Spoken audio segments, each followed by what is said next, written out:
దేవుని వాక్య భాగంలో 62 అధ్యాయము 1 నుంచి 7 వరకు చదువుతున్నాను. సియోను నీతి సూర్యకాంతి వలె కనబడే వరకు, దాని రక్షణ దీపం వలె వెలుగుచుండే వరకు, సియోను పక్షమందు నేను మౌనంగా ఉన్నను, యెరూషలేము పక్షమందు నేను ఊరుకున్నను. జనములు నీ నీతిని కనుగొను, రాజులందరూ నీ మహిమను చూచెదరు. యెహోవా నీ ఓ కొత్త పేరు నీకు పెట్టబడను. నువ్వు యెహోవా చేతిలో భూషణ కిరీటం గాను, నీ దేవుని చేతిలో రాజకీయ మకుటం గాను నీవు ఉండవు. విడువబడిన దానివని ఇక మీద నీవు అనబడవు. పాడైన దాని ఇకను నీ దేశం గురించి చెప్పకూడదు. హెప్సిబా అని బ్యూలా అని నీకు భూమికి పెళ్లి పెట్టబడను. యెహోవా నేను గురించి ఆనందించున్నాడు, నీ దేశ వివాహిత మగుడు. ప్రార్థించుకుందాం. పరిశుద్ధులైన తండ్రి, నీకు వందనములు ప్రభువా. పరిశుద్ధాత్మలో మీ నన్ను స్వాధీనపరచుకోండి తండ్రి. నువ్వు ఇచ్చే వాక్య భాగాలు నీ ఆత్మ చేత ఒప్పించబడి, నీ ఆత్మ చేత బలపరచబడి, నీ పరిపూర్ణతలో సంపూర్ణమైన మీ స్థానాల్లో నిలబడి ఉండటానికి నాకు మీ స్వాధీనంలో నన్ను జ్ఞాపకం చేసుకోండి తండ్రి. నేను తెలియని సంగతులు, నాకు తెలిసిన సంగతులు, మరుగైన సంగతులు, గుడార్థమైన సంగతులు తండ్రి, మీ యొక్క ఆత్మ యొక్క ప్రత్యక్షత సంపూర్తిగా ఇండిమిడి ఉండాలి ప్రభావ. నేను బలహీనరాలని, మీ బలాన్ని, నీ శక్తిని కోరుకుంటూ మీ సన్నిధికి వచ్చానే కానీ ప్రభు మరి ఏ విధంగా కూడా కాదు. ఆశ్రయించమనేస్తున్నాంలో స్తుతించి పెట్టుకుంటాను. మొదటి భాగంగా సియోను నీతి సూర్యకాంతి వల్ల కనబడవదు అనే విషయాన్ని ఒకసారి మీతో చెప్పుకుంటారు, కానీ అసలు దానికి సంబంధించింది ఇప్పుడు కాదు. నిన్న రాత్రి కాలంలో ప్రార్థన చేయించుండగా అప్పటి వరకు నేను సాయంకాల సమయంలో అప్పటి వరకు వాక్య భాగం తీసుకోవటానికి నాకు మనసు, అంటే నాకు వాక్యం రాలేదు. ఒకే వాక్య భాగం వచ్చింది. ఏంటంటే విడువబడిన దానమని ఇక మీద నీ అనబడవు, పాడేదని ఇక్కడ నీ దేశం గురించి చెప్పకూడదు అనే మాట వచ్చింది నా హృదయానికి. ఆ సాయంకాల సమయంలో వాక్యం ధ్యానించసాగాను. ఈ వాక్యాన్ని తీసుకొని వాక్య భాగంలో సియోను నీతి సూర్యకాంతి వలె కనబడే వరకు అనే మాట మీతో ధ్యానిస్తాను. సియోను నీతి సూర్యకాంతి వలె కనబడే వరకు. నీతి అనేది, సియోను నీతి అనేది, మహిమ అనేది, కృప అనేది, ప్రేమ అనేది అది పరలోక యెరూషలేములో నుంచి, అక్కడ సియోనులో నుంచి ప్రకాశించడం ప్రభు అని చెప్పబడింది. అక్కడి నుంచి ఈ స్థానాలు భూమి మీదకి ప్రకాశించబడ్డాయి. పరలోకం యొక్క యెరూషలేము నుండి నూతన యెరూషలేము అనేది కొత్త నిబంధన సంఘానికి, మళ్ళా ప్రభు వచ్చిన తర్వాత ప్రకటన గ్రంథంలో నూతన యెరూషలేముకి అనేది ఒకటైతే, సియోను అనేది యేసుక్రీస్తు ప్రభు వారు సియోను నీతిని భూమి మీద స్థాపించడానికి తన కుమారుడైన క్రీస్తు ప్రభుని లోకంలో బలిగా అర్పించాడు. ఆ విధంగా కాకుండా ఒక వ్యక్తి సియోను నీతిలో హృదయం స్థాపించబడటానికి సాధ్యపడతాడు. కలవరి నీతిని ఒక హృదయం గ్రహిస్తేనే సియోను నీతి అంటే గ్రహిస్తారు, లేకపోతే గ్రహించరు. మనం ఏదన్నా ఒక విషయాన్ని ఒకటి మనకి పట్టుకొని తన కుందేలికి 3 కాళ్ళు అనుకుంటూ దాన్ని పట్టుకుంటే అటు వారికి ఆత్మీయ రెవల్యూషన్ అందదు. పరిశుద్ధాత్మ దేవునికి ఒక వ్యక్తి తను తాను అప్పగించుకుంటే తప్ప ఆ స్వాధీనంలోనికి ఒక వ్యక్తి రాలేరు. పరిశుద్ధాత్మను తను అప్పగించుకోవడం అనేది ఒక వ్యక్తి జీవితంలో, ఒక వ్యక్తి రక్షణ కార్యం ఒక వ్యక్తి జీవితంలో ఎప్పుడైతే ప్రబలం అవుతుందో ఆ వ్యక్తి పరిశుద్ధాత్మనికి స్వాధీనంలోనికి తీసుకుని రాబడతారు. మొట్టమొదటిగా దేవుని ఆత్మ హృదయంలో నివసిస్తుంది. అది 1 కొరింథీ రాసిన పత్రిక 3:16 దేవుని ఆత్మ హృదయంలో నివసిస్తుంది. అదే అధ్యాయంలో కింద అంటాడు అపోస్తలుడైన పౌలు, నేను నేర్పరైన శిల్పకారుని వల్ల నేను పునాది వేస్తాను. నేర్పరైన శిల్పకారుని వల్ల నేను పునాది వేస్తాను అంటాడు. దాంట్లో ఆ పునాది వేయబడింది ఎక్కడంటే క్రీస్తు యేసు రక్తమందు విశ్వాసం ద్వారా ఒక వ్యక్తికి పునాది వేయబడింది. మా అమ్మాయి బాప్తిజం తీసేసుకుంటుందండి, అది కరెక్ట్ కాదు. మా అమ్మాయి క్రీస్తు రక్షకుడికి అంగీకరించిందండి. ఆ అమ్మాయి జీవితం వేరు, పాత జీవితం వేరు, ఇప్పుడు నూతనమైన జీవితం వేరు, అది కరెక్ట్. అబ్బో మా అబ్బాయి ఇప్పుడు రక్షణ తీసేసుకున్నాడండి, ఇప్పుడు బాప్తిజం తీసేసుకున్నాడు, ఈ రోజు పెద్ద పార్టీ తీసుకుంటున్నామండి, అది కాదు. రక్షణ అనేది హృదయంలో నీ రాజుని, ప్రభు అయిన క్రీస్తుని హృదయంలో సింహాసనాసీనుడిగా చేసుకున్న దాన్ని, నీ పాపములు క్షమించబడ్డాయని ఆ ఒప్పుదలలో రక్షణ హృదయంలో ప్రకాశిస్తుంది తప్ప మరే విధంగా కూడా కాదు.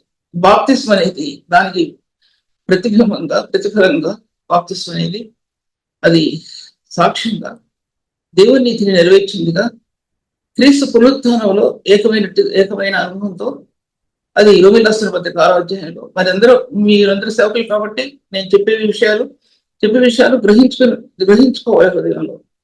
ఒకదాన్ని నేను పెట్టుకుని క్లాస్ అవజేయడం కాదు. నేను పునరుత్థానం అంటే ఏంటో, లేకపోతే నూతన బలం అంటే ఏంటో, అన్ని ఒకదాన్ని పట్టుకుంటే నేను చెప్పే సబ్జెక్ట్ ఏది కూడా మీకు వెళ్ళదు. సేవకుల క్లాస్ అంటే ఎలా ఉండాలంటే లైన్ బై లైన్ బైబిల్ అంతా వచ్చేది సేవకుల క్లాస్ అంటే. అందులో నీ హృదయం ఉండాలి. సేవకుల క్లాస్లో నీ హృదయం ఉండాలి. అందులో నా హృదయం అందులో లేకుండా నేను బోధిస్తే ఎవరు కూడా ఎందులో నా హృదయం దాంట్లో లేకుండా, ప్రతిష్ఠించబడకుండా, క్రీస్తు రక్తంతో చదువు చేయబడకుండా నా హృదయం నేను సేవ చేస్తే ఎవరు పట్టించుకుంటారు? అవి చూసి చెప్తే నా హృదయంతరంగంలో ఆ పరిశుద్ధిని కూర్చున్నటువంటి ఆలోచనలో నా హృదయంలో లేకపోతే మీకు నేను ఎలా బోధించగలను? సీయోను నీతి సూర్యకాంతి వల్ల కనబడదు. సీయోనులో నీతి, యెరూషలేములో నీతి, పరలోక యెరూషలేములో నీతి, ప్రకాశించే దివ్యమైనటువంటి మహిమతో కూడినటువంటి ఆయన ముఖవచ్చేస్తూ త్రియేక దేవుని యొక్క మార్గాలు నూతన యెరూషలేములో లేక ఆది మొట్టమొదటిగా ఆ యొక్క మహిమ యొక్క మార్గాలు అవి నీతితో కూడినవి, అవి మహిమతో కూడినవి, అవి కృపతో కూడినటువంటివి, ప్రేమతో కూడినటువంటివి. ఇవన్నీ భూమికి తీసుకురాబడాలి. ఆది కాండంలో భూమికి తీసుకురాబడాలి.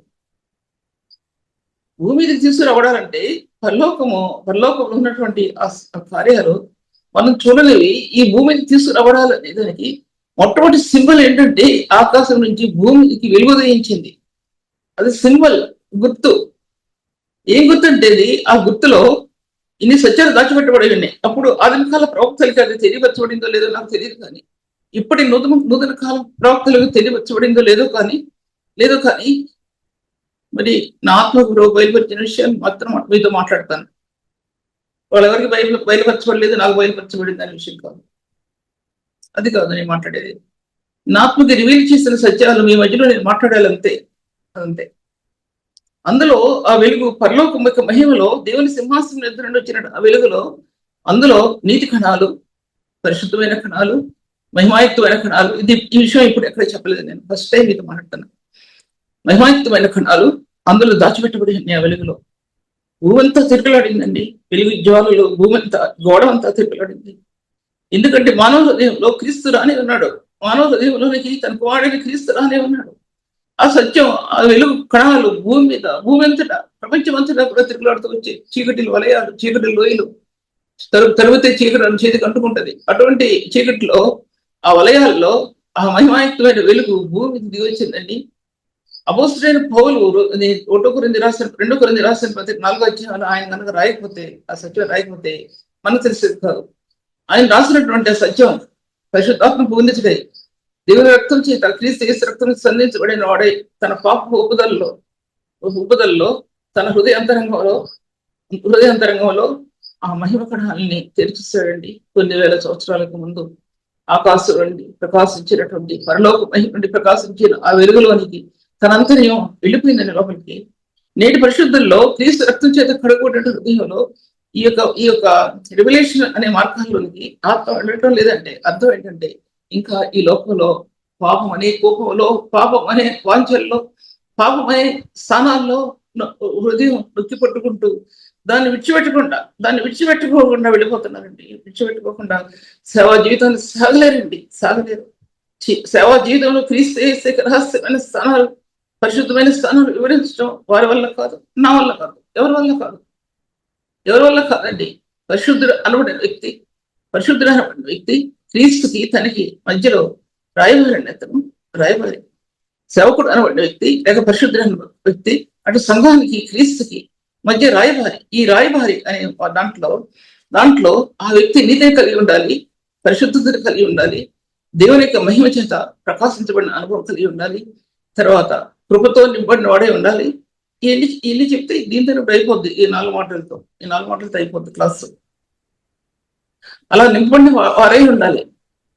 కదిపితే ఆ వ్యక్తిని టచ్ చేస్తే, ఆ సేవకుని టచ్ చేస్తే తన హృదయం తన హృదయం తెరవబడాలండి. ఒక వ్యక్తి ఒక క్వశ్చన్ వేసిన సంఘం దగ్గర నిలబడిన తన హృదయం నింపబడినటువంటి పరిశుద్ధాత్మని యొక్క సత్యాలతో నిలబడితే అందులో నుంచి జీవధారాలు బయటికి రావాలి. అది సేవకుని యొక్క ధర్మం, జీవధారాలు బయటికి రావాలి. ఆ విషయం మీ మధ్యలో మాట్లాడుకుంటున్నాను. సియోను నీతి సూర్యకాంతి వల్ల కనబడవు. సియోనులో నీతి, పరలోకంలో ఉన్నటువంటి నీతి, నీటి పరిశుద్ధుల్లో నీతి, ఆ రెండు ట్రాన్స్ఫర్మేషన్ అంటే మార్పు చెందటం. రూపాంతర అనుభవంలో మార్పు చెందినటువంటి స్థానాలు. ఒక రూపాంతర అనుభవాన్ని తీసుకుంటే బైబిల్ మొత్తం దాంట్లోకి వస్తుంది. క్రీస్తు రక్తాన్ని తీసుకుంటే బైబిల్ అంతా దాంట్లోకి వస్తుంది. క్రీస్తు అయితే నీతిని తీసుకుంటే దేవుని అనాది కాల సంకల్పం ఉన్న సత్యాలు అవన్నీ దాంట్లోకి వస్తాయి. ఒక ప్రేమను తీసుకుంటే క్రీస్తు యేసు యొక్క కలవరి ప్రేమను తీసుకుంటే ఆయన జగత్ పునాది వేయకూడక మునిపే క్రీస్తులో మనల్ని ఎలా ప్రేమించాడు అనే సత్యం ఒక మాట బైబిల్ గ్రంథం అంతా తిప్పేస్తుంది అని ఈ హృదయంలో ఉంటే. అది లేకపోతే, మీ హృదయంలో లేకపోతే, మీ హృదయం అంటే మీరు కూర్చున్న హృదయం అని నా ఉద్దేశం కాదు. ఆలోచించుకోండి. దాంట్లో నేనున్నాను, నా కుటుంబం ఉంది, మీరున్నారు, మీ కుటుంబాలు ఉన్నాయి. ఎంతమంది ఉన్నారు? అంతమంది కుటుంబాలు ఉంటాయి. ప్రకాశించిన దివ్యమైన వాక్కు ఎవరికైనా తాకొచ్చు. అటు మీకు తాకొచ్చు, రివర్స్ వచ్చి నాకు తాకొచ్చు, మరి ఎవరికైనా తాకొచ్చు. అటువంటిది అగ్నిహోత్రం అంటే అది దాని ముందు నిలబడటానికి ఎవరికి అధికారం లేదు. కొంతమందికి అధికారం ఉంది. అగ్నిహోత్రం దాని దగ్గరికి కడితే ఇతరులు దహిస్తుంది, నేను కూడా దహిస్తుంది అగ్నిహోత్రం. ఇటువంటి జీవం కలిగిన వాక్యాన్ని ఎంతమంది తోసేస్తున్నారో నా దుఃఖం అదొక్కడు తప్పితే మరొకటి లేదు. పరిశుద్ధమైన జీవం కలిగిన దేవుని వాక్యం ప్రకటిస్తున్నప్పుడు ఎంతమంది ప్రయాసపడుతున్నారో, నేను అడగకుండానే ఎంతమంది దీన్ని ప్రచురిస్తున్నారో నాకైతే తెలియదు. ఇది మూలం నుండి పోతుంది అనిపిస్తుంది నా గుండెల్లో వేదన. ఇది మూలం నుండి పోతుంది. కొంతమంది మాత్రం ఈ పరిస్థితిలో పాల్గొంటున్నందుకు వారికి ధన్యవాదాలు. ఒక స్టూడెంట్, నేను బైబిల్ కాలేజీలో నేను టీచ్ చేస్తున్నప్పుడు ఒక స్టూడెంట్, ఒక అబ్బాయి రవి అనే అబ్బాయి, పేరు చెప్తున్నా, ఇక్కడే ఉన్నాడు అబ్బాయి. దగ్గర 350 సబ్స్క్రైబ్ చేయించాడు. 350 మందిని. ధన్యవాదాలు మీ అందరి మధ్యలో చెప్తున్నాను. నేను దేవుని వాక్య భాగాల్లో సియోను నీతి సూర్యకాంతి వలె. ఆ కాంతి, సియోనులో ప్రకాశించేటటువంటి నీతి నీ హృదయంలో క్రీస్తు యేసు ప్రభు యొక్క రక్తం యొక్క విమోచన ద్వారా నీ హృదయంలో ఆ నీతి ప్రకాశించింది. అబ్రహాము దేవుని నమ్మెను, అది అతనికి నీతిగా ఎంచబడాను అని చెప్పబడింది. అబ్రహాము దేవుని నీతిని కనుగొన్నాడు. దేవుని నీతిని కనుగొనటం వలన, అది నేను ధ్యానిస్తున్నాను కాబట్టి మెన్షన్ చేస్తున్నాను, దేవుని నీతిని కనుగొనటం వలన ప్రపంచమంతా ప్రధానమైన స్థానాలన్నింటిలో దేవుని యొక్క నీతిని వెదజల్లాడు. అటు ఆఫ్రికన్ కాదు, మిడిల్ ఈస్ట్ కంట్రీస్ లో కానీ, తర్వాత ఎన్నో ప్రదేశాల్లో దేవుని నీతి అతను అబ్రహాం కెతూరా సంతానం వలన, అటు ఈ పక్కనమో ఈ సారా సంతానం వలన కొంతమంది, తర్వాత హగరు సంతానం వలన కొంతమంది దేశాలు ప్రబలే. దేవుని నీతి వలన, దేవుని నమ్మినటువంటి నీతి వలన. అదే ప్రభునందు మనం నమ్మితే నీతి కనబడాలంటే మనలో ఇతరులు చూడాలి మన నీతిని. అబ్బా, ఈ అబ్బాయి ఎటువంటి నీతి కలిగిన వ్యక్తి అంటే చెప్పుకోవాలండి. మన గురించి చెప్పుకోవాలి. పాపపు ధనాన్ని ఆశించడు, పాపపు జీవితాన్ని ఆశించడు, యథార్థమైన జీవితం. మాట్లాడితే ప్రభు యొక్క మాటలు ఉట్టి పలుకుతాయి, నోటి వింటాను. ప్రార్థిస్తే కన్నీళ్లు కారిపోతాయి. దేవునైతే కనుగొన్న వ్యక్తులు ఈ సింప్టమ్స్ కనబడాలండి. ఇతరులు చెప్పుకోవాలి మనలో వచ్చి, మనం చెప్పుకోవటం కాదు. అబ్రహాము దేవుని నమ్మాడు. ఆ నీతిలో ఇస్సాకు నడిచాడు, ఆ నీతిలో యాకోబు నడిచాడు, ఆ నీతిలో గోత్రాల్లో కిందకి పైకి కొట్టుకున్నా సరే తుదకు యూదా ఆ స్థానానికి ఇవ్వబడింది. యోసేపుకి తను ఆశించకుండానే బైబిల్ గ్రంథంలో పరిశుద్ధ స్వాస్థ్యాన్ని తను ఆశించకుండానే తన పరిశుద్ధ జీవితం ద్వారా తన ఆత్మ స్వాధీనపరిచింది. దేవుని ఆత్మ అతనికి స్వాధీనపరిచింది. కొన్ని మనం అడగకుండానే ప్రభువుని పరిశుద్ధ జీవితం జీవించడం ద్వారా జీవించడం ద్వారా ఎన్నో బైబిల్ గ్రంథంలో స్వాస్థ్యాలు అవి మన వశం అవుతాయండి. ప్రభా ఈ రెవల్యూషన్ నాకు ఆ రెవల్యూషన్ నాకు అనవసరంగా. పరిశుద్ధ జీవితం యొక్క రహస్యం ఏంటంటే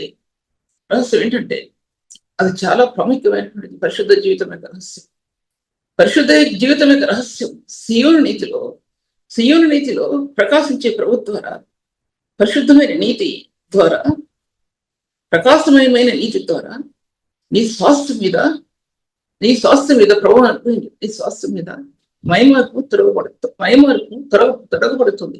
నీదైన మైమార్పు ఎఫ్ఎస్సీయులకు రాసిన పత్రిక 5వ అధ్యాయంలో 6వ అధ్యాయంలో నీదైన మైమార్పు అది తొడుగులుగా వేయబడుతుందని, సీల్ చేయబడుతుంది మీ స్వాస్థ్యాన్ని.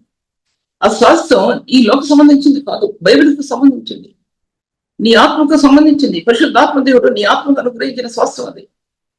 నేను మీ దేవుని సన్నిధిలో ప్రార్థిస్తున్నప్పుడు వాక్య భాగాలు నాకు రావటం లేదంటే ఏ మాట్లాడవలసి ఉంది ప్రభు, నాకు రావటం లేదు. ఈ ఒక్క మాట వచ్చింది నాకు, ఈ ఒక్క మాట ప్రార్థనలో. ఒక్క మాట వచ్చినప్పుడు కూర్చొని పెయ్యిలు రాశాను, కానీ పెయ్యిలు రాసింది ఏది మీతో మాట్లాడటం, పేజీల్లో రాసింది నేను మీతో మాట్లాడటం లేదు. ప్రభు అనుగ్రహించిన స్వాస్థ్యం, సీల్ చేయబడిన స్వాస్థ్యం దేవుడు ఆత్మకు అనుగ్రహించాడు. నాకు ఒక్కదానికి అనుగ్రహించడానికి కాదు, మీరు కూర్చొని వాళ్ళకి ఎంతో మందికి అనుగ్రహించుంటాడు. ఎవరిని విమర్శించడానికి నాకు అధికారం లేదు. దాంట్లో చూసినట్లయితే గనక సియోను నీతి సూర్యకాంతి వల్ల కనపడాలి, రక్షణ దీపం వల్లే వెలిగించు, రక్షణ దీపం, ప్రకాశించే దీపం రక్షణ. సియోను నీతిలో నుంచి నీ హృదయానికి ప్రకాశించిన ఒక కాంతిమయమైనటువంటి రేఖ, కాంతిమయమైన రేఖ ఉన్నది సియోనులో నుంచి, పరిశుద్ధుడైన ప్రభు దగ్గర నుంచి ప్రకాశించినట్టు కాంతిమయమైన రేఖ. అది మహిమైక రేఖ. అది ఆ రేఖ యేసుక్రీస్తు ప్రభు వారు తన ప్రాణాన్ని శిలువలో అర్పించినప్పుడు అందులో ఆ రక్తధారల్లో ఒకసారి చెప్పాను కృప దాచిపెట్టబడిందని చెప్పాను, ఒకసారి చెప్పాను మహిమ దాచిపెట్టబడిందని చెప్పాను, ఒకసారి చెప్పాను ప్రేమ అనేది దాంట్లో చుట్టబడిందని చెప్పాను. అంటే అర్థం ఏంటంటే ఈ గుణగణాలన్నీ ఆ కల్వరి రక్తంలో చుట్టబడ్డాయి. నీ ఆత్మ అంగీకరించకపోతే ఈ రహస్యాలు ఛేదించలేరు ఎవరు, మీరు కాదు, నేను కాదు. ఇది నీ ఆత్మ కలగకపోతే పాప స్వభావం మీద, ఆ నేచర్ మీద హృదయంలో విడుదల లభించకపోతే, చిన్నదైనా సరే, నేను పెద్ద విషయాలు మాట్లాడలే, చిన్న అది లభించకపోతే హృదయానికి ఈ యొక్క ఉన్నతమైన మార్గాలు నీ ఆత్మకి మరుగు చేయబడతాయి. అసలు నువ్వు చూడటానికి కూడా కుదరదు, బోధించడానికి కుదరదు. ఈ బోధ ఇప్పుడు నేటి దినాల్లో లేదెక్కడ అంటే నేను చెప్తున్నాను, నేను లేదని అంటల్లా. నేను ఇన్ని చోట్ల విన్నా సరే ఎక్కడ లేదు, నేను ఇన్ని చోట్ల విన్నా లేదండి, లేదు. కంప్యూటర్ ఆన్ చేసుకుని చూసేవాడు కొంతమంది, పుస్తకాలు చేసి చూసేవాడు కొంతమంది. అంతే హృదయంలోని ఓటుల్లో పరిశుద్ధుని యొక్క ముఖాన్ని శిల్వానుభవంలో ఆ రక్తదారిలో చూసేవాళ్ళు ఎంతమంది ఉన్నారండి, ఎంతమంది ఉన్నారు. ఎంతసేపు ఆభరణాల కోసం, ఆభరణాలు అంటే ఈలో ఉన్న ఆభరణాల గురించి చెప్పట్ల, అలంకారాలు, అవి కృపావరాల కోసం ఆశపడితే ఆ కృపావరాలు ఒక హృదయంలో రక్షణలో ప్రకాశిస్తే అద్భుతం. అది రక్షణలో ప్రకాశించుకుంటే, ఎరువు తెచ్చుకుంటే ఆ జీవితాలు నాశనం చేసి వెళ్ళిపోతుంది. కృపావరాలు నీ రక్షణ కాంతిలో ప్రకాశించి ప్రభు రక్తం చేత, ఆత్మ చేత అభిషేకించబడిన కృపావరాలు అయితే నీ జీవిత కాలం అంతా కూడా నేను వెంబడిస్తాయి. అవి అరువు తెచ్చుకున్నారా, ఇమిటేట్ చేశారా? దాని జవాబు మీరే చెప్పాలి, నేను చెప్పాను. తర్వాత వాక్య భాగంలో నీలో ఉన్న రక్షణ అది దీపంలా వెలుగుతున్నారు. ఈ దీపం ప్రకాశించే దీపం. పురాతన కాలంలో అపోస్తులకి చేపలు పట్టుకునే వాళ్ళకి జ్ఞానం ఎక్కడి నుంచి వచ్చిందండి ఆ జ్ఞానం? చేపలు పట్టుకునే వాళ్ళకి. ఇప్పుడు దేవుడు ఈ జ్ఞానాన్ని ఎలా ఇచ్చాడు? అసలు ఈ జ్ఞానం ఇప్పుడు ఎక్కడుంది? ఎక్కడ దాచిపెట్టబడిన జ్ఞానం మరుగు చేయబడింది. ఈ మరుగు చేయబడిన జ్ఞానాన్ని ప్రకటిస్తే ఎవరికి ఎక్కడం లేదని మాత్రం ఇంత మాట్లాడుతుంది. ఎవరు ఎక్కడం లేదండి. ఇదేదో కొత్త సబ్జెక్ట్ లా ఉందంటున్నారు కొంతమంది. ఇదేదో కొత్త సబ్జెక్ట్ బోధిస్తున్నారేంటి? అలవాటు పడిపోయారు ఈ కల్పనా కథలకి, ఈ మితమైన వంశావళికి, పురాణాలకి. హృదయాన్ని చెడిపోయేటటువంటి ఆ యొక్క కథలకి, ఆ కళలకి. కళలు అంటే అర్థమైంది, దర్శనాలు అంటే నేను మామూలు విషయం చెప్పట్లా, తిని పడుకుంటే వచ్చే కళల విషయం మాట్లాడుతున్నా. దర్శనం అనేది ప్రభులో నువ్వు జీవించినప్పుడు, దేవుని ఆత్మ నీ హృదయం నింపడినప్పుడు, తేజోమైన నీ ఆత్మ పరిశుద్ధాత్మ దేవుడు నీ ఆత్మకి రెవల్యూషన్ ఇస్తాడండి. పరిశుద్ధాత్మ దేవుడు నీ ఆత్మకి రెవల్యూషన్ ఇస్తాడు. దర్శనం, వాక్యం విడదీయబడే దర్శనం, మరియు సత్యాలను బయలుపరచబడే దర్శనం. అప్పుడు అపోస్తలులకి పౌలుకి ఎన్నో అధ్యాయాలను నువ్వు ప్రాంతం చోటకి వెళ్ళావు, దర్శనం అందు ప్రభు కనబడతాడు. మాసిదోనియాలో ఇక్కడ జ్ఞాపకం లేదు కానీ నాకు ఆ దినాల్లో. కానీ ఇప్పుడు దినాల్లో ప్రభు వాక్యమకి రెవల్యూషన్, నీ ఆత్మ ఆ రెవల్యూషన్ లో నీకు తెలియని మరుగైన సత్యాల్లోనికి నీ ఆత్మ వెళ్ళడం గమనించుకుంటాం. కానీ ఆ వ్యక్తి మౌని అయి ఉంటాడు. మౌని ఉంటే దర్శనం అదండి పరిశుద్ధాత్మ దేవుని యొక్క దర్శనం. పరిశుద్ధాత్మ దేవుని యొక్క దర్శనం నేటి సేవకులు ఎంతమంది పొందగలుగుతున్నారంటే ఆ దర్శనాన్ని ఒకసారి ఆలోచించుకోండి. ఆ విషయాన్ని ఒకసారి ఆలోచించుకోండి. తర్వాత ఆ రక్షణ దీపంలో అభిషేక చెప్పా కదా, తైలాలన్నీ దాంట్లో దాచిపెట్ట, అభిషేక తైలం, సోనాభిషేక తైలం, తర్వాత పరిమళ తైలం, మొత్తం 5 ఉన్నాయి కదా దాంట్లో. అవన్నీ కూడా క్రీస్తు యేసునందు రక్తనందు విశ్వాసం ఉంచిన వారికి ఆత్మలో పోయబడింది పరిమళ తైలం. నీ నామం పోయబడిన పరిమళ తైలం అన్నాడు అక్కడ పరమగీతాల్లో. నీ నామం పరిమళ తైలాలతో పోయబడింది ఈ లోకంలోనికి. ప్రభుని గురించి చెప్పండి. ఈ వాక్యం చెప్పేటప్పుడు క్రీస్తుని గురించి చెప్పండి. ఈ వాక్యం దేవుని వాక్యం చెప్పేటప్పుడు ఆయన ఏమై ఉన్నాడో అని చెప్పండి. పరలోకంలో నీ కోసం ఎలా ప్రాణ పెట్టాడో అనే విషయం చెప్పండి. ఈ వాక్యం యొక్క సందేశం అది. సందేశం, వాక్యం యొక్క సందేశం. పరిశుద్ధ జీవితంలో ఆ స్థానాలు ఏంటో చెప్పండి ఒకసారి దేవుని సన్నిధిలో. ఆ విషయాలు మీతో నేను మాట్లాడుతుంటున్నాను. దేవుని వాక్య ప్రభావంలో ఆ తైలం, సోనాభిషేక తైలంలో దేవుని మహిమ యొక్క తేజస్సు, దేవుని మహిమ యొక్క ప్రభావం బంగారు వలె ఈ హృదయంలో పోయబడినటువంటి ఆ మహిమ యొక్క ప్రభావం నీ ఆత్మగా అనుగ్రహించబడింది. దాంట్లో నీలో ఉన్న దీపం, నువ్వు దేవుని ఆలయం ఉన్నావని చెప్పినటువంటి ఆ ప్రభు యొక్క దీపం ఆత్మ నీ హృదయంలో ప్రకాశించింది. అది ప్రకాశించాలి, ఆత్మ ప్రకాశించాలి అన్నాడు. దాంట్లో సూర్యకాంతి వల్లే కనబడే వరకు, దాని రక్షణ దీపం వల్లే వెలుగుచుండే వరకు సియోను పక్షమందు నేను మౌనంగా ఉన్నాను మౌనంగా. ఎందుకంటే సియోను నాది. సియోను హృదయంలో నేను తలదాచుకున్నా. సంఘం నాది. ఆ హృదయంలో నేను పరుండ పెట్టబడ్డాను. నేను ఆ సియోనులో, ఆ యొక్క సియోను కుమార్తె హృదయంలో నేను దాచుకున్నా. నా సియోను అలా కనుక నువ్వు ప్రకాశించకపోతే నేను ఊరుకోనే. నీ మధ్యలో నేను ఊరుకొని ఇటు ఊరుకున్నాను. నేను నా రాణి యెరూషలేములో రాణి, నా కుమార్తె సియోను, నా కుమారి అని పిలిచాడు. సియోను అని పూర్వకాలం ప్రవక్తలు పిలిచాడండి, రాణుల్ని పిలిచాడు. పూర్వకాలంలో శారా లాంటి సహోదరిని, రాహేల్ని, తర్వాత కొంతమంది స్త్రీలను సియోను అన్నాడండి. రాహేల్ సియోను కుమారి పిలిచాడండి. ఆ పిలుపు ఎందుకంటే ఆ హృదయంలో సియోను హృదయంలో ఆయన నివాసం ఉన్నాడండి. తన తల దాచుకున్నాడు. ఎందుకంటే తను ప్రకాశించే దీపమై ఉండాలని దేవునికి ఉద్దేశం. తర్వాత ఆ సియోను దేవునికి ఎంత ప్రియమైనదో సంఘంలో సేవకుడికి అంత ప్రియమైనదిగా ఉండాలండి. ఇక్కడే తప్పిపోతుంది సంఘం. నేను చెప్తున్నాను, మీరేమనుకోవద్దు. ఆ సియోను దేవునికి ఎంత ప్రియమైనదో సంఘంలో ఉన్న సేవకుడు కూడా సియోను అంత ప్రియమైనదిగా ఉండాలి. ఇక్కడ సంఘం తప్పిపోతుంది. సంఘం ఆదరణ పొందడం లేదు. ఒకవేళ తనకంటే తక్కువ వారు ఆదరణ పొందొచ్చు, కానీ తనకంటే ఎక్కువ లెవెల్లో ఉన్న వారు ఆదరణ పొందడం లేదు. తేడాలు వచ్చేస్తాయి, సంఘాల్లో తేడాలు వచ్చేస్తాయి. ఎందుకు చెప్తానంటే మీకు అర్థం కావాలని చెప్తాను. దాంట్లో ఈ సియోన్ని ప్రభు ఎంత ప్రేమించాడో సంఘ కాపరి సియోన్ని అంత ప్రేమించాడు. ఈ ప్రేమ అనేది ఒక వ్యక్తి పరిశుద్ధుడు అనే వ్యక్తిలో ఎన్నో గుణగణాలు చూశాడు సేవకుడు. తన హృదయం ఉల్లసించాలి చూసి, తన హృదయం ఆనందించాలి ఆ వ్యక్తిని చూసి. ఎందుకంటే నా ప్రభు యొక్క గుణగణాలు అతనిలో ఉన్నాయి, నా ప్రభు యొక్క మార్గాలు అతనిలో ఉన్నాయి. నా ప్రభు నన్ను ప్రేమించిన ప్రభు ఈ వ్యక్తిని ప్రేమిస్తున్నాడు, ఈ వ్యక్తి ప్రభుని ప్రేమిస్తున్నాడు. ఏకం అవ్వాలి. ఆత్మ ఏకం కాకపోతే అక్కడ డివిజన్ ప్రారంభమవుతాయి. ఆత్మ ఏకం కాకపోతే ఆ వ్యక్తిని వాడుకోరు. ఆత్మ ఏకం కాకపోతే ఆ వ్యక్తికి ఏ ప్రార్థనా స్థానాలు ఇవ్వరు. ఆ వ్యక్తిని వాడుకోకపోతే విడనాడబడిన వాడే, విడనాడబడినటువంటి స్త్రీయే అన్నమాట అర్థం. అదని అర్థం. విడనాడబడింది, దేవునితో కాదు విడనాడబడింది. మరి ఎవరితో విడనాడబడిందో నేను చెప్పి వాక్యం బట్టి చూసుకోండి. తర్వాత వాక్య భాగంలో చూస్తే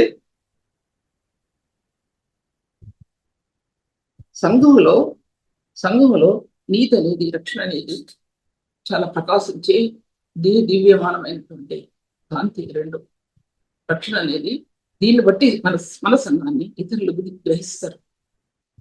దేవునికి నీతిని, దేవుని యొక్క రక్షణ కలిగినటువంటి సంఘాన్ని చూసి ఇతరులు ఆకర్షించబడతారండి. ఆ దేవుని నీతిని, రక్షణ కలిగిన వ్యక్తిలో స్తుతి ఆరాధన మహిమలో ప్రకాశిస్తుంది. ఆ మహిమను చూసి అనేక మంది అన్యులు, అనేక మంది సంఘాలు ఆకర్షించబడతాయి ఆ యొక్క రక్షణ యొక్క మహిమలో. దావీదంటాడు, నా రక్షణ మహిమకు దేవుడే ఆధారం. 56 అధ్యాయాలలో 56 అధ్యాయాలను మరి ముందు భాగాల్లోనే ఉంది. నా రక్షణ మహిమకు దేవుడు ఆధారం. ఎప్పుడు చెప్పాడు? యుగాలకి ముందు చెప్పాడు. కొత్త ఏమైనా సంఘంలో కదా మాట్లాడలేదు కదా. పాత ఏమైందనే సంఘంలో ఎన్నో యుగాలకు ముందు చెప్పినటువంటి కలిగినటువంటి మాట అది. అంటే ప్రవచనాత్మకమైన మాట అది. నేను చెప్పేది ప్రవచనాలు అవి. క్రీస్తుని గురించి రాబోయే సంగతులు, క్రీస్తుని గురించి రాబోయే సత్యాలు ప్రవచించి ప్రవచనాలు అవి. నేటి సంఘం మర్చిపోయింది. అసలు ఈ ప్రవచనాలు మర్చిపోయింది, ఈ దర్శనాలు మర్చిపోయి రాంగ్ రూట్లో వెళ్తున్నాయి చాలా మంది.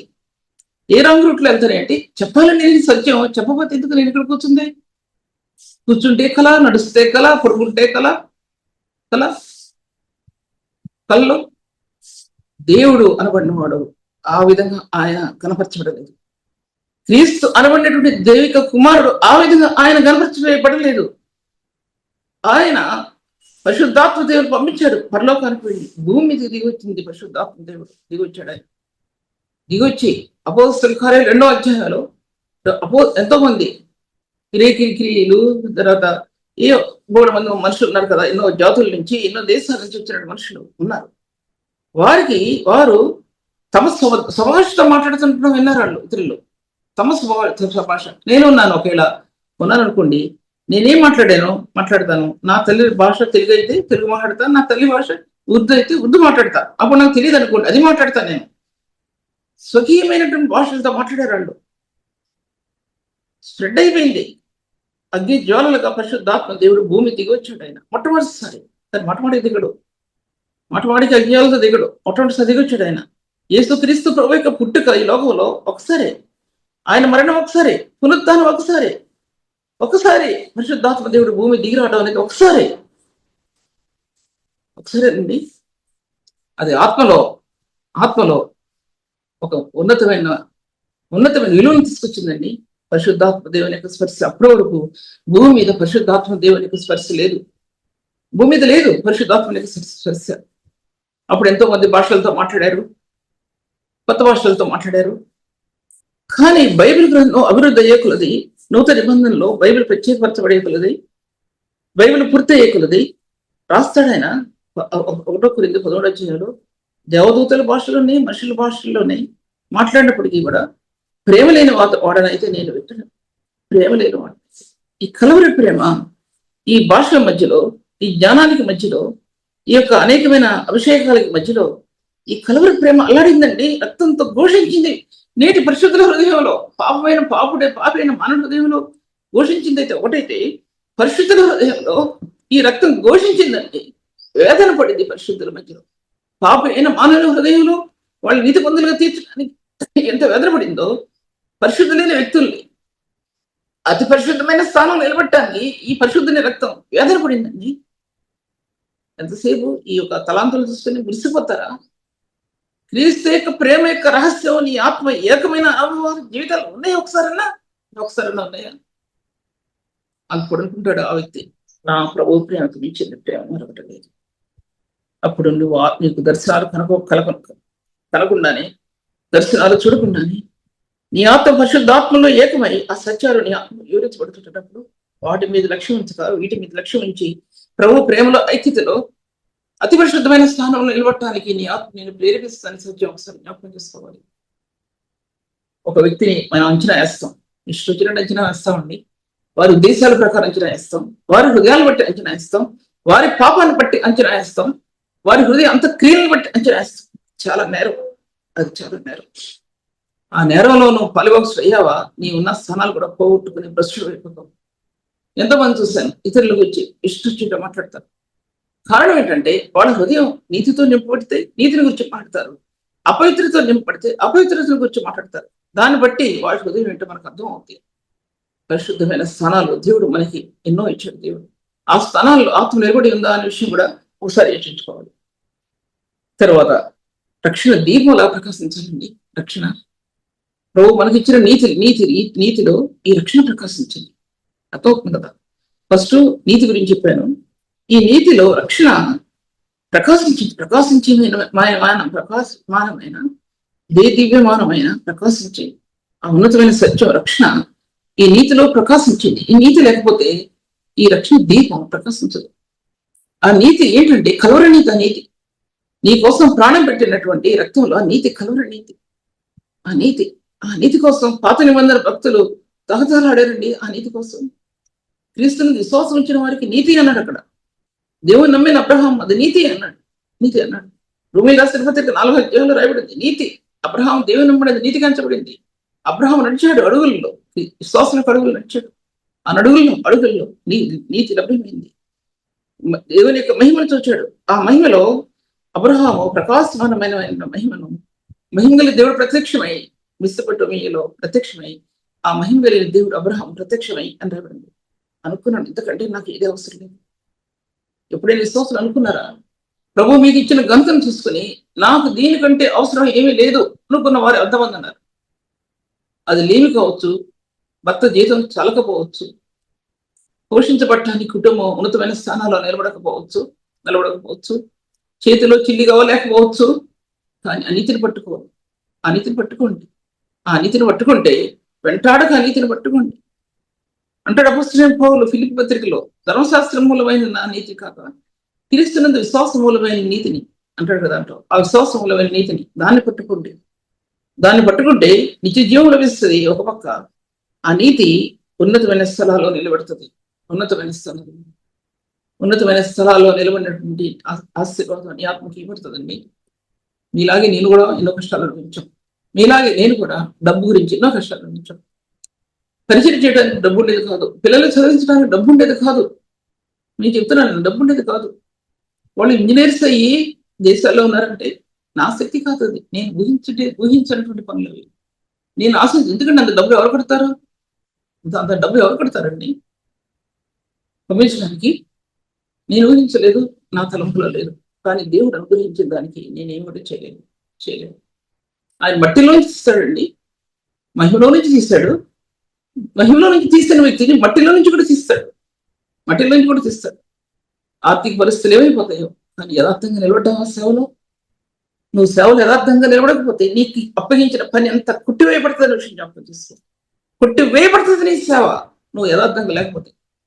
యథార్థమైన జీవితంలో నీ ఆత్మవర్ధ లేకపోతే నీకు ఇచ్చిన సేవనంతా కూడా తీసి లాయబడేస్తాడు దేవుడు. యథార్థవంతులకి ఏ మేలు కూడా చేయమన్నాడు. యెహోవా కనుదృష్టి యథార్థవంతుల మీద ఉందండి. ఎందుకు అభివృద్ధి చెందట్లేదు సేవ అంటే యథార్థత లేదట. డబ్బు యథార్థత. వాళ్ళకి ఎంతమంది చూస్తాను, డబ్బు యథార్థత. పనికి రాని డబ్బు మనకు ఐశ్వర్యం ఇచ్చింది దేవుడు, అది నేనేం కాదంటున్నా. దానికోసం వెంపర్లాడటం పనికి రాని డబ్బు కోసం ఆత్మీయ జీవితాన్ని తాకట్టు పెట్టడం, ఆత్మీయ జీవితాన్ని భ్రష్టత్వాన్ని తీసుకుని పెట్టడం, దేవుని మహిమను దొంగిలించటం, క్రీస్తు మహిమా స్వరూపిణి నువ్వు నీ కనులు ఎదుట ఉండకుండా నీకు నీవే నీ చేతులతో తోసేసుకోవటం. ఆ విషయం ఒకసారి దేవుడు ఒక వ్యక్తిని పైకి లేవనెత్తాలంటే మట్టిలో నుంచి తన చేతులను తీసుకుంటాడండి. మహిమ వెళ్ళిన చేతుల్లో ఆ మట్టి ప్రకాశిస్తుంది. అలాగే నీ హృదయం, నా హృదయం, మట్టి వేయని మన హృదయం దేవుని చేతుల్లో ప్రకాశించి దివ్యమానమైన మహిమా స్వరూపంలో ఆ రక్షణ కాంతిని ఆత్మకిచ్చాడని సంగతి మర్చిపోయారా? వాక్యం నాకు వద్దని మీరు తోసేసుకుంటే వాక్యం నాకు కావాలనుకుంటే అనుసరించు. రెండు పెట్టాను మీద, మరణాన్ని జీవాన్ని మీద పెట్టాను అంటాడు యెహోషువ. నీ ఇష్టం. ప్రభువుని కోరుకుంటారా? ప్రభు దగ్గర రండి. ప్రభు అవసరం లేదనుకుంటారా? వెళ్ళిపోండి. ప్రభు అవసరం లేదు మాకు అనుకుంటారా? దేనికోసం మనం ప్రభు దగ్గర వచ్చాం? సేవ నిమిత్తం వచ్చినట్టు మనం ఎలా నిలబడుతున్నాం? దేవుడు ఆయన ప్రతి పరిస్థితిని ఆయన అదుపులోకి తీసుకొస్తాడండి. ఆయన అధికారానికి నీ ప్రవక్త అంతటి ఎందు ఆయన అధికారములకు నోపుకో అన్నాడు ఆయన. అప్పుడు ఆయన నీ త్రోవలు సరళం చేస్తాడు. నీ త్రోవలు సరళం చేస్తాడు. నొప్పుకో ప్రభుకి నీ మార్గాన్ని అప్పగించుకున్నప్పుడు నీ మార్గాలు సరళం చేయబడతాయి. పరిశుద్ధులైన ప్రభుని వేరకపోతే నీ జీవితంలో సేవ అనేది నీకు చాలా కష్టంగా ఉంటుంది. సేవ అనేది కష్టంగా ఉంటుందండి. పరిశుద్ధులైన ప్రభుకి అప్పగించాలని సేవ, పరిశుద్ధులైన ప్రభుకి పాదాలకి పానార్పణంగా పోయబడినటువంటి హృదయం సేవలో వాళ్ళు రాణించలేరు. ఎంత కష్టమైనా సరే ప్రభు అంటాడు దావీదు, నీ నీతిని నా హృదయంలో ఉంచుకొని నేను ఊరుకునలేదు ప్రభు. మహాసమాజమునకు తెలుపక నేను వాటిని మరుగు చేయలేదు. నీ నీతిని నా హృదయంలో ఉంచుకున్నాను ప్రభు. నేను నా హృదయంలో దాచుకున్నాను. నేను నా హృదయంలో దాచుకున్న ఆయన నీతిని ఎప్పుడు 17 సంవత్సరాల నుంచి ఇప్పటి వరకు ఆయన నీతిని నా హృదయంలో దాచుకున్నాను. ఎక్కడ తప్పుడు అడుగు పడకుండా, తప్పుడు ఆలోచనలు రాకుండా మీ ముందు సవాల్ చేసి చెప్తున్నాను. హృదయంలో నీతి నా ప్రభు కోసం అనేది, నా ప్రభు కోసం అనేది, నన్ను ప్రేమించి నా ప్రభు కోసం అనేది, నాకు అనుగ్రహించి నా ప్రభు దాన్ని చెప్పడానికి నాకు ప్రభు ఈ యాదుకి ఇచ్చాడు, లేకపోతే ఈ యాదుకి నేను పొందగలిగేదాన్ని కాదు అనే విషయం మీతో మాట్లాడుతుంటున్నాను. సంఘానికి దేవుని నీతి అనేది, రక్షణ అనేది చాలా ప్రాముఖ్యమైంది. దేవుని నీతి రక్షణ ఎంత ప్రాముఖ్యమైందో దేవుని యొక్క ప్రేమ కూడా అంత ప్రాముఖ్యమైంది. ప్రేమ సంఘం అనేది ఆ ప్రేమ తునక. అది ఎఫ్సీ పత్రిక 1వ అధ్యాయంలో జగత్తు పునాది వేయబడక మునిపే ఆ ప్రభు సంఘాన్ని జ్ఞాపకం చేసుకున్నాడు. జగత్తుకు పునాది వేయబడక మునిపే సంఘాన్ని ఆయన జ్ఞాపకం చేసుకున్నాడు. జగత్తు పునాదికి వేయబడక మునిపే అంటే ఈ ప్రపంచానికి, భూలోకానికి పునాది వేసినప్పుడు అంటే ఆయన రాయి వేస్తాడు భూమి మీద. రాయి ఆయన చేతిలో నుంచి ఒక రాయి వేయబడింది పరలోకం నుంచి భూమి మీదకి. అది ప్రపంచం అది. అప్పుడు జ్ఞాపకం చేసుకున్నాడు సంఘాన్ని, తన రాణిని ఇప్పుడు జ్ఞాపకం చేసుకున్నాడు. ఆయన నీతితో ముద్రించాలని, ఆ కృపతో ముద్రించాలని, ఆ పరిశుద్ధమైన స్థానాల గుండా సంఘాన్ని ముద్రించాలని అనాది కాల సంకల్పం ఏర్పాటు చేసుకున్నాడండి. ఇప్పుడు ఏర్పాటు కలుగుతుంది. 100,000 సంవత్సరాల ముందు శ్రేయుల్ని నా రాణి అన్నాడు. నా రాణి ఎందుకు నా రాణి అన్నాడంటే హృదయంలో అంత పదిలపరుచుకున్నాడు. ఆమె హృదయంలో లేక ఇశ్రాయేలు హృదయంలో తాను దాచుకున్నాడు. అంటే ఆ ఇశ్రాయేలులో యెరూషలేము పుటల మీద ఇశ్రాయేలు కట్టబడాలని దేవుడు అనాది కాల సంకల్పం అక్కడ తన ప్రియ కుమారుని బలిగా అర్పించాలని అనాది కాల సంకల్పంలో దేవుడు నిర్ణయించుకున్నాడు అని. ఎవరి కోసం అండి? నీకోసం, నా కోసం. ఎంతవరకు మనం మన వాక్య బోధనలో ఎన్ని ఇమిడి ఉంటున్నాయండి? మన వాక్య బోధనలో ఎన్ని ఇమిడి ఉంటుంది? ఒకసారి ఆలోచించుకుంది. దేవుని వాక్య భాగాల్లో ఎప్పుడైతే క్రీస్తు యేసు యొక్క రక్షణ నీతి సంఘంలో పరిశుద్ధుల మధ్య ఉంటుందో అందులో జయధ్వనులు, స్తుతియాగాలు, అందులో ఇంపైన స్తుతియాగాలు అందులో ఉంటాయి. ఇంపైన స్తుతియాగాలు అంటే మన దేవుని స్తుతించడం అనేది అందులో ఏర్పడుతుంది. అలా ఏర్పడబడినప్పుడు సంఘంలోకి వచ్చిన అన్యులు కానీ, సంఘంలోకి వచ్చిన నామకార్థులు కానీ ఆ దేవుని మహిమను చూచినప్పుడు అది వాళ్ళ మీద ప్రభావితం అవుతుంది. మనం వాక్య భాగాలు చెప్పి కూర్చుంటే అందరు ఇటు తిరుక్కుంటా, పెద్ద వాళ్ళు కళ్ళు తిరిగి చూసుకుంటా, మంచి దేవునికి ఇవ్వాల్సిన సమయాన్ని దేవునికి ఇస్తుంటే లెక్క లేకుండా జీవిస్తారు కొంతమంది. అక్కడ దేవుని యొక్క మహిమ ప్రభావితం కాదు. దేవుని ఎరగినటువంటి వారు వాక్య భాగాలు తీసుకుంటే, దేవుని ఎరగినటువంటి వారు రొట్టె ద్రాక్షరసం ఇస్తే, దేవుని ఎరగినటువంటి వారు రొట్టె ద్రాక్ష ఇచ్చాక ప్రార్థన చేస్తే, ఇవన్నీ వాళ్ళు చెడ్డవాళ్ళు లేకపోతే వాళ్ళు ఇవ్వకూడదు అనే విషయం మాట్లాడట్లా. నేను అది మాట్లాడటంలా. దేవుని యొక్క మహిమ, పరిశుద్ధుల మధ్య ప్రభావితమైన మహిమ మీ చేతులతోనే తోసివేసుకుని దేవుని ఎరగిన వారికి ఆ స్థానాన్ని మీరు ఇస్తున్నారు. ఆ స్థానాన్ని మీరు ఇవ్వడం వలన సంఘం అలాగా అభివృద్ధి చెందుద్ది. ఆ వ్యక్తిని ప్రభువులోకి తీసుకురావడానికి ప్రయాసపడాలి. వాళ్ళు తీసుకురావాలి ప్రభువులోకి. వాళ్ళని ప్రభువులోకి తీసుకురావడానికి ఉన్నతమైన స్థలాలు నిలబడితే వాళ్ళు ప్రభువులకు వచ్చేస్తారా? రారు, ఎట్టి పరిస్థితులు కూడా రారు. ఇది అర్థం కాదా? ఎన్నో సంఘాలు చూస్తున్నా, అర్థం కాదా ఇది? యవనస్తులతో, సరిగ్గా దేవుని ఎరగని యవనస్తులతో రొట్టె ద్రాక్షరసం ఇవ్వటం, యవనస్తులతో లీడింగ్ ఇవ్వటం, యవనస్తులు లేకపోతే అసలు ప్రభు నెరవేరిన వ్యక్తితో రొట్టె ద్రాక్ష ఇచ్చాక ప్రార్థన చేయించడం, దేనికి? ఒక మనిషిని గనపరచడమే కదా అనిపిస్తుంది నాకు. ఎవరిని ఉద్దేశించి కాదు. మీ దాంట్లో ఎలా జరుగుతుంది నాకేం తెలియదు, ఏం తెలియదండి. నేను వాక్యం చెప్పడం తప్ప మీ ఏం జరుగుతుందో ఏది కూడా నాకేం తెలియదు. అది క్రమపరచబడాలి. ఎప్పుడు క్రమపరచబడుతుందంటే ఆ వ్యక్తి హృదయం ప్రభుతో సంధించబడితే అది క్రమపరచబడుతుంది. అర్థం ఏంటంటే ఆ వ్యక్తి ప్రభువులో లేడు అనే విషయం నేను చెప్పడం కాదు, అక్కడ దేవుడు చెప్తున్నాడు. నేను చెప్పడం కాదు, నేను ఏదో వేలు పెట్టి చూపించట్లా. దేవుడు ప్రభు మాట్లాడుతుంటున్నాడు భాష. మనం ప్రభు స్థానంలో నిలబడి ఉంటే ఎంత పరిశుద్ధమైన స్థానాల్లో సంఘం నిలబడటానికి ఆ వ్యక్తి ఏడుస్తాడండి, ఏడుస్తాడు. అదే నేను చెప్పుకునేదా? దేవుని ఆత్మ చెప్పేది. నేను చెప్పేది కాదు, దేవుని ఆత్మ చెప్పేది. జాగ్రత్త పడాల్సిన ఈ వాక్య భాగాలు మీకే కాదు, ఎంతమందికి చేతులకు వెళ్ళటానికి పరిశుద్ధి లేని మీరు ప్రయాసపడాలండి. ఎంతమంది చేత సబ్స్క్రైబ్ చేయించడానికి ప్రయాసపడాలండి. మీకేనా వాక్యం కావాల్సింది? ఇంకెవరికి వద్దా? నేను అడగాల సబ్స్క్రైబ్ చేయమని? అడగాల నేను? హృదయంలో భారం లేదా ఎవరి హృదయంలో? పరిశుద్ధమైన జీవవాక్యం పుట్టుకుంటుంటే, వేదన పడుతుంటే ఏ హృదయం కూడా లేదండి. ప్రభు పనిలో అనేక మందికి వాక్యం వెళ్ళాలని తపన లేదా? నా హృదయం మళ్ళీ మాట్లాడుతున్నా మీతో, నేను నా హృదయం మళ్ళీ మాట్లాడుతాను. చింత లేదా ఎవరికి కూడా? నాలాగా ఎంతో మంది ఉంటారు, వేల మంది ఉంటారు నాలాంటి వాళ్ళు. ఎవరి గురించి చెప్పట్లేదు నేను, ఎందుకంటే నేను మీతో మాట్లాడుతున్నాను కాబట్టి మీ గురించి చెప్తాను, నా గురించి నేను చెప్పుకుంటున్నాను. తర్వాత రాజులందరూ నీ మహిమను చూస్తారు, రాజులు నీ మహిమను చూస్తారు. అప్పుడు ఆ సమయంలో గొప్ప గొప్ప వాళ్ళు ఈ చిన్న సంఘంలో ఏంటి, ఈ చిన్న సంఘంలో ఈ మహిమ ఏంటి, ఈ చిన్న సంఘంలో ఆకర్షణ ఏంటి అంటే దేవుని నీతి ప్రబలింది. ఈ చిన్న సంఘంలో ఏంటి ఆకర్షణ అంటే దేవుని నీతి అక్కడ ప్రబలింది, దేవుని మహిమ అక్కడ ప్రకాశించింది, హిమములు ఆకర్షింది, మంచులు ఆకర్షిందండి. ప్రకాశమైన మంచు అది. భూములను ప్రేతలను సజీవులుగా చేసే ఆ మంచు, భూములను ప్రేతలను సజీవులుగా నిలబెట్టి ఆ మంచు కురిసిందండి అక్కడ పరలోకం నుంచి పరిశుద్ధుల మధ్య. నాలో రాయబడింది. మరి ఈ శైబంధులు ఎక్కడ కూడా మీరు వేదన పడుతున్నారు, ప్రయాసపడుతున్నారు, కానీ గాలిని కంటున్నారు మీరు. అంటే మీ ప్రయాస వృధా అన్నమాట అర్థం. మీరు గాలిని కంటున్నారు. ఎన్నోసార్లు చదివాను కానీ బైబిల్లో మొన్న చదివినప్పుడు నాకు అర్థమైంది. మొన్న ఒక 10 రోజుల మధ్యలో చదివాను ఆ వాక్యాన్ని. మీరు గాలిని కంటున్నట్టు కంటున్నారు. అది ఉఫ్ అంటే ఎగిరిపోద్ది. ఉఫ్ అంటే ఎగిరిపోద్దండి. సిలువకు చుట్టుకోవాలా, సిలువ రక్తంలో చుట్టుకోలేదండి అది. ఈ ప్రయాస మీ ఆత్మ సిలువకి చుట్టుకుంటే అది ఎగరదు.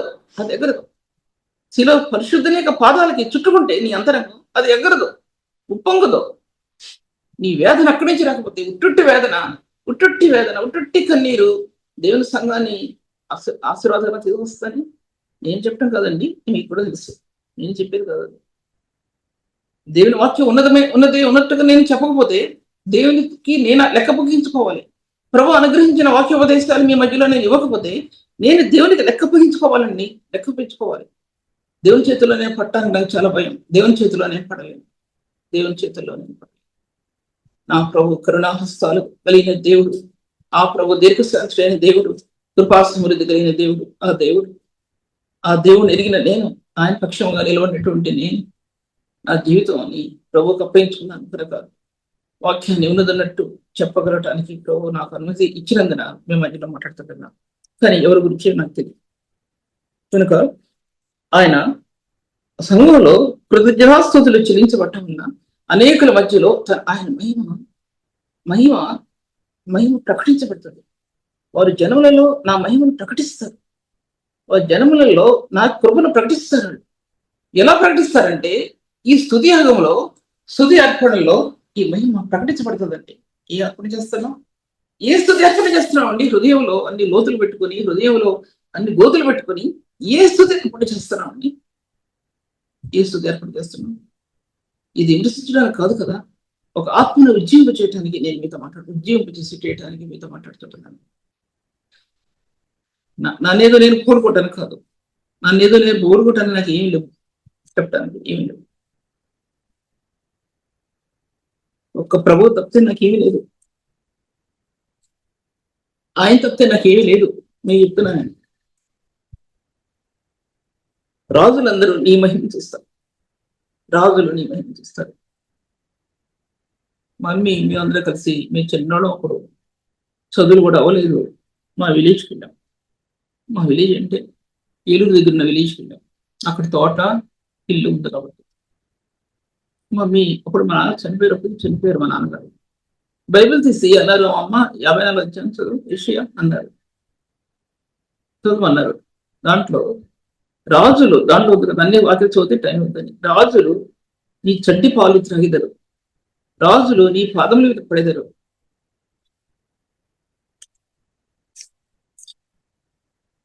చూడండి 54 అధ్యాయం. అది చదివి ముగించేస్తానండి. అది చదివి ముగించేస్తాను. 54 అధ్యాయంలో మధ్య భాగంలో, నీవు లజ్జపడనక్కర్లేదు, నీవు నీ బాల్యకాలం సిగ్గునమర్చుదువు, నీ వైద్యపు నిందను ఇక మీద జ్ఞాపకం చేసుకున్నావు. నిన్ను సృష్టించిన వాడు నీకు భర్త అయి ఉన్నాడు, సైన్యులకు అధిపతి యెహోవా అని ఆయనకి పేరు. వాక్యం చదివించారు. తర్వాత వాక్య భాగాల్లో 54 అధ్యాయంలో అదే మధ్యలో మండి, పర్వతంలో తొలగిపోయినను మెట్టలు తత్తలిండను నా కృప నేను విడిచిపోదు. అది ఎక్కడుందో నాకు తెలియట్లేదు, కానీ నా కళ్ళకు కనబడతల్లా నీళ్ళు. దాంట్లో పర్వతంలో తొలగిపోయినను మెట్టలు తత్తలిండను నా కృప నిన్ను విడిచిపోదు. కింద భాగంలో నేను నీలాంజములతో నీ కట్టడమును కట్టుదును, ప్రయాసపడి గాలివాన చేత కొట్టబడి ఆదరణ లేక వినదానా, నేను నీలాంజములతో నీ కట్టడమును కట్టుదును. అంత చదవలేను కాబట్టి ఏమైపోయింది, కాబట్టి మీరు చదువుకున్న తర్వాత అలాగే దేవుడు ఆ జీవితాన్ని కట్టాడు. ఆ నీలాంజనాలతో కట్టాడు. అంటే నీలాలతో, దైవత్వంతో. నీలం అంటే దైవత్వం. ఆ నీల ఒక హృదయం, రక్షించబడిన హృదయం దైవత్వంతో కట్టబడటం అనేది గమనించుకోండి. ఆ విధంగా మళ్ళీ ఎప్పుడైనా మళ్ళీ వాక్యం మాట్లాడతాను, కానీ ఇప్పుడు ఇంకా మాట్లాడే టైం లేదు కాబట్టి, నీలాంజనులతో నీ కట్టుదను, నీలములతో నీ పునాదులు వేయదు అన్నాడు. అలాగే కుటుంబాన్ని విడిచిపెట్టకుండా, తన బిడ్డల్ని 7 బిడ్డలు విడిచిపెట్టకుండా ఈ స్థానాల్లో ప్రభు నిలబెట్టాడండి. దేవుడు ఆశ్రయించిన ప్రార్థించండి. పరిశుద్ధాత్మ దేవుడు ప్రభు, నీ బోధించి వివరించిన సత్యాన్ని నేను పూర్తిగా ప్రకటించలేకపోయాను తండ్రి. ప్రభు, నువ్వు ఇచ్చినట్టు వాక్య భాగాల నుంచి ఇటువంటి కదలకుండా మీ సత్యాన్ని వివరించడానికి నన్ను నీ సన్నిధిలో నాయన నిలబెట్టావు ప్రభు. నీ ఎందు పరిపూర్ణమైన స్థాయిలో నేను లేనప్పటికీ ప్రభా, అసంపూర్ణమైన స్థాయిలో నేను ఉన్నప్పటికీ కూడా నీ జీవం కలిగిన కృప, నీతి కలిగిన కృప నన్ను ఇచ్చిపెట్టకుండా ఏ జీవంతో అయితే విమోచించావో ఆ జీవాన్ని బయలుపరిచావు తండ్రి. పరిశుద్ధాత్మ దేవా, ఈ నీ బిడ్డను దర్శించి సహాయం చేసి ఆశీర్వదించండి ప్రభా. ఈ సేవను కొనసాగింపచేసి నడిపించండి. యేసు నామములో స్తుతించి వేడుకుంటున్నాను తండ్రి. ఆమేన్.